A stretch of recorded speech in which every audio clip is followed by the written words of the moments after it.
Bonjour à toutes et à tous et bienvenue dans cette nouvelle et 20e vidéo. Je suis Yann Poinclou, accompagnateur en bien-être. Aujourd'hui, je vais vous présenter le protocole de la marelle des croyances qui est la continuité des vidéos que nous avons vues aujourd'hui. Nous avons parlé donc du socle des croyances, à savoir que nous sommes ce que nous pensons et la puissance en fait des croyances que nous pouvons avoir, qui agissent sur nos pensées, de ce fait sur nos capacités, ensuite sur nos comportements et du coup sur notre résultat final. Et on a aussi parlé des fichiers que nous venions stocker à travers ces différentes croyances et qu'il était important de stocker des fichiers positifs qui nous ramènent du gain que des fichiers négatifs qui nous ramènent vers de la perte. Et de là, on a parlé aussi donc de la boucle et que les schémas répétitifs qu'on pouvait mettre en place, aussi négatifs qu'ils puissent être. Là, on va faire un protocole. Le protocole d'avant, il était plus sur un niveau mental où on comprenait l'expérience, on séparait donc l'expérience du ressenti, on allait vérifier l'écologie de la personne, on lui faisait prendre conscience donc d'un point de vue interne et externe pour arriver à une nouvelle croyance beaucoup plus positive pour elle. La marelle des croyances intervient, elle, donc non pas à un niveau mental, mais limbique. On va venir, vous allez accompagner les personnes à se baigner dans des bains émotionnels, si je peux le dire ainsi. Alors il va y avoir pas mal de dessins. Je souhaite vous le faire en totalité. Je vais prendre mon temps parce que le sujet est un peu touchy. Le protocole est plutôt long, voilà, mais je vais essayer de le résumer aussi rapidement que possible afin que la vidéo ne dure pas des heures. Alors pour ce, il va falloir donc une expérience de référence, voilà. Donc la personne qui vous dit par exemple je suis nul dans mon travail professionnel, ok. Et de là va en découler donc une croyance. La croyance est qu'elle ne réussira jamais. C'est juste des exemples. C'est simplement en posant les questions telles qu'on l'avait vu dans les vidéos précédentes que vous allez arriver, un, sur un contexte et deux, sur une croyance limitante. Et de là, une fois que vous avez la croyance limitante, eh ben, vous allez prendre cette petite bout de papier où vous allez inscrire les différentes choses. Alors, la première, on va inscrire ici la croyance limitante. Ensuite, au-dessus, on va inscrire donc le doute. Et après, je vous explique tout ça. Ensuite, au-dessus, au-delà du doute, on va croyance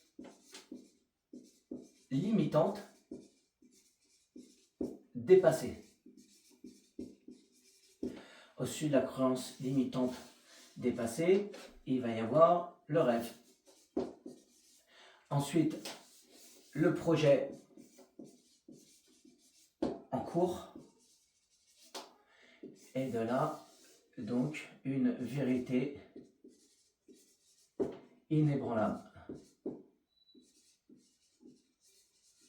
Ok, pardonnez-moi pour l'écriture. Il va y avoir différentes positions. Donc, on va parler de position méta. Donc, méta, c'est quand les personnes sont dissociées de la situation. Ok, donc méta, méta, méta. Ok, et donc la personne va être en position méta, va ressortir, sera en position méta ici, va ressortir, position méta là, va ressortir, position méta, va ressortir, position méta, sera en position méta là et ressortira. Bon. Et il va y avoir une petite case qui va être très très importante. Ça va être ici, qui va s'appeler antidote. Alors c'est quoi l'antidote? En fait, c'est l'inverse de la croyance limitante, qui doit être ultra positif. Donc on va commencer Le protocole, une fois que vous avez laissé le papier, vous avez défini la croyance limitante, le doute, peu importe. Alors s'il y a des liens entre les sujets ou pas, en fait, il est pas là l'objectif. C'est que la personne vous donne des doutes. Pas des doutes légers ou substantiels, vraiment des doutes où est-ce qu'elle doit rester salariée par exemple ou devenir entrepreneur et monter sa propre entreprise, voilà, où elle a vraiment eu un choix à faire dans lequel elle a eu un doute assez important. La croyance limitante dépassée. On reprend l'histoire du permis de conduire. La personne avait un doute sur ses capacités à pouvoir conduire et elle s'aperçoit que cette croyance limitante, elle est dépassée puisqu'elle a eu son permis de conduire. Un rêve, une personne peut avoir un rêve, quel qu'il soit, il faut que ça soit un rêve réalisable. Si la personne rêve d'être millionnaire et gagner au loto plutôt, pourquoi pas, mais il y a une chance sur 1 milliard. Donc quelque chose qui soit quand même assez réaliste. Un projet qui est en cours, un projet dans lequel elle évolue actuellement. Peut-être qu'elle est peut-être en train de rédiger des statuts d'une entreprise et autres, et qu'elle pense à son projet. Et une vérité inébranlable. Ce qu'on entendrait par là, c'est quelque chose dont elle est certaine et qu'elle pourra défendre devant 1 million de personnes. Du genre, je sais que les enfants sont les miens. Voilà. Ça, c'est une vérité inébranlable. Bon. Donc de là, une fois que vous avez tout noté, vous avez mis, donc le but ça va être de mettre les petits bouts de papier par terre, ok, donc les uns au-dessus des autres, donc 1, 2, 3, 4, 5, 6, de garder l'antidote avec vous, mais c'est quelque chose qu'on va utiliser à certaines phases en fait du protocole. Je réfléchis, donc une fois que vous avez commencé, la personne va venir, donc vous avez des petits papiers devant, elle va se placer en position donc méta devant le papier. Et vous allez tout simplement lui demander de répéter en fait sa croyance limitante à voix haute. Elle va vous donner elle va le contextualiser. C'était où, c'était quoi, qu'est-ce qui se passe. Voilà, vous allez avoir besoin d'informations. Et ensuite, la personne, vous allez lui proposer en fait de fermer les yeux, hop, et de rentrer en fait dans le premier papier. Donc dans la croyance limitante. De là, donc, elle va devoir le répéter à voix haute et vous l'accompagnez en reformulant les informations que vous avez pu recueillir au démarrage concernant la croyance limitante. On est bon là-dessus, ok? Donc de là, la personne, elle va ressortir donc un pas à droite, tac, elle va revisualiser donc ici le papier doute. Elle visualise, c'est pareil, elle y repense, on recontextualise et vous lui demandez de rentrer donc sur son morceau de papier, sur le doute, elle ferme les yeux, elle s'associe à la situation en exprimant son ressenti. Pareil, vous accompagnez en lui redonnant les informations que vous avez écrites au préalable. Et on va se remettre en position méta.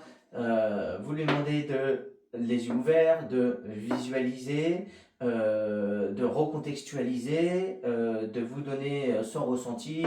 Tac, vous lui demandez de rentrer dedans, elle ferme les yeux, elle s'associe à la situation, elle exprime son ressenti, et ainsi de suite jusqu'en haut. Bon. Une fois que ça c'est fait, ça c'est la première étape. Deuxième étape, la personne revient au début. Elle reprend la même position. Vous allez être à gauche de la personne, vous allez suivre la personne sur la gauche à chaque fois qu'elle va évoluer en fait dans ce contexte, au fur et à mesure que vous allez faire de passer de bain en bain ou de papier en papier. Donc très important. Là pareil, donc on est en position méta. On va répéter en fait, on va demander à la personne donc de rentrer dans le papier. Là, donc elle est en position méta, elle rentre dans les papiers. Une fois qu'elle est rentrée dans le papier, elle redit donc sa croyance limitante à voix haute. Et le but c'est que vous allez reformuler, mais vous allez essayer la faire déculpabiliser en fait par rapport à sa croyance limitante, déculpabiliser par rapport aux informations que vous aurez pu obtenir et vous pouvez lui dire c'est pas grave en fait, à ce moment-là tu n'avais juste pas toutes les bonnes ressources pour pouvoir faire le bon choix ou pour choisir autrement. Voilà. Tout est une question de ressources intérieures et de faire déculpabiliser la personne. Ok. Une fois que vous avez fait déculpabiliser la personne, c'est pareil, position méta.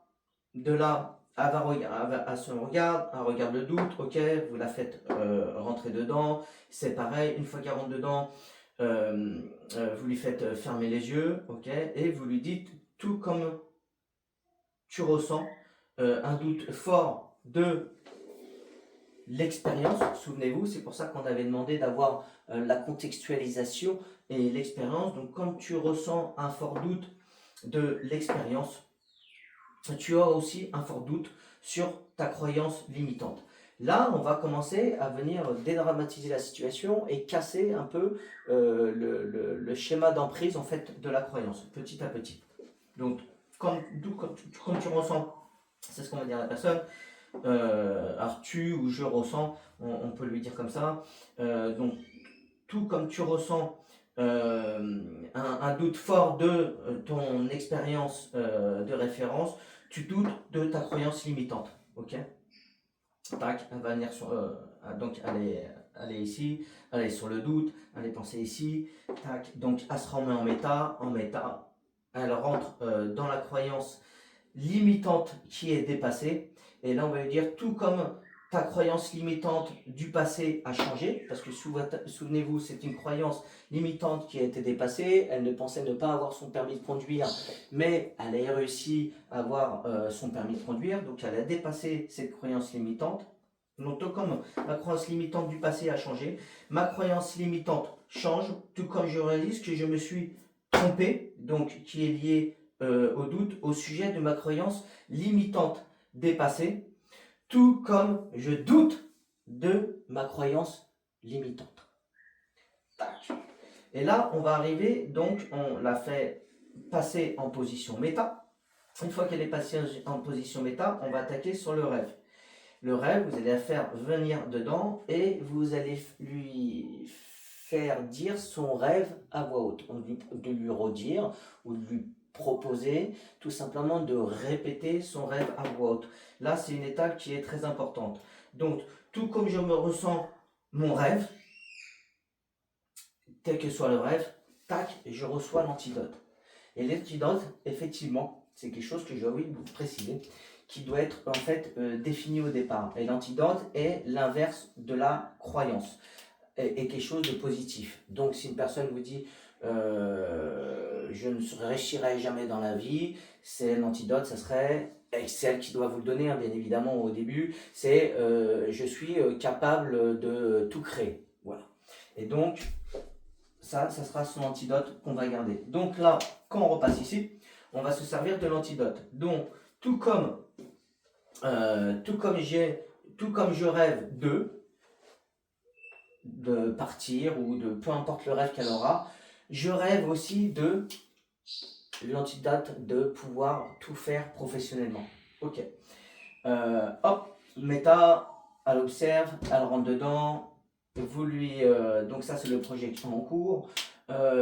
Tout comme je suis stimulé par mon projet qui est en cours, je suis aussi stimulé par tout faire professionnellement, peu importe l'antidote qu'elle vous aura donné. Tac, elle reçoit en position méta, elle rentre dans la vérité inébranlable. Tout comme je suis persuadé que mes enfants sont mes enfants, je suis aussi persuadé que avec l'antidote. Ça, c'est puissant comme outil. Là, on a fait le premier passage au présent. Et là, du coup, on va refaire un troisième passage au passé. Donc, méta, à rentre dedans, croyance limitante. Donc, tout comme tu as douté de ta croyance limitante, tu doutes aussi, tout comme tu as douté par contre de ton expérience limitante, tu doutes aussi donc de ta croyance limitante.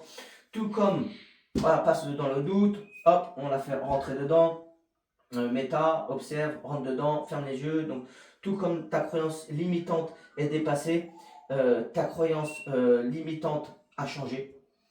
Hop, on passe en volant 3, tout comme ta croyance limitante est dépassée, pardon, on est en phase 4. Donc, tout comme tu as rêvé d'eux, donc on met les choses au passé. Tu as rêvé d'eux, son antidote. Pareil, méta, on rentre dans le projet en cours. Tout comme tu étais certain d'eux, comme tu étais certain de ton projet qui est en cours, tu as été certain de ton antidote. En position méta, on rentre dans la vérité inébranlable. Comme tu étais certain de ta vérité inébranlable, tu as été certain de ton antidote. Et là, le protocole est terminé. La personne revient au début. Alors, ce qu'il est intéressant à faire, et c'est aussi quelque chose que j'ai oublié de vous dire au début du coup, c'était quand même de comprendre sur une échelle de 0 à 10, c'était quoi la puissance de la croyance limitante. Bon, bah, elle était à 8. Pourquoi? Bah, du coup, à la fin, vous voulez dire, bah, tiens, reconnecte-toi à cette croyance limitante. Qu'est-ce que tu observes? Comment tu te sens? Souviens-toi, au début, on avait jaugé, tu avais jaugé à 8 sur 10, ok? Maintenant, comment tu te sens par rapport à ça? Bah, elle sera dans le neutre ou elle sera dans le 2, ok? Si elle était un peu au-dessus, d'une, on va vérifier ces deux, elle est cool avec ça. Et puis, bah, si elle était au-dessus, on peut refaire encore un autre passage. Rien ne nous empêche de faire d'autres passages et d'être dans le bain émotionnel. Prenez votre temps, on est là pour accompagner les gens et encore une fois, les personnes ont les ressources à l'intérieur d'elles-mêmes. Donc à partir du moment où vous posez les bonnes questions au départ, concernant donc le contexte, l'expérience vécue, la croyance limitante, le doute, la croyance limitante qui est dépassée, son rêve, le projet en cours et une vérité inébranlable, vous allez arriver à quelque chose de positif en accompagnant la personne. Voilà, tout simplement. Eh bien écoutez, je vous remercie infiniment de m'avoir suivi sur cette nouvelle vidéo. J'espère avoir été assez clair. Et si vous avez des questions là-dessus, n'hésitez pas, le protocole est juste une petite pépite. Merci infiniment et à très bientôt.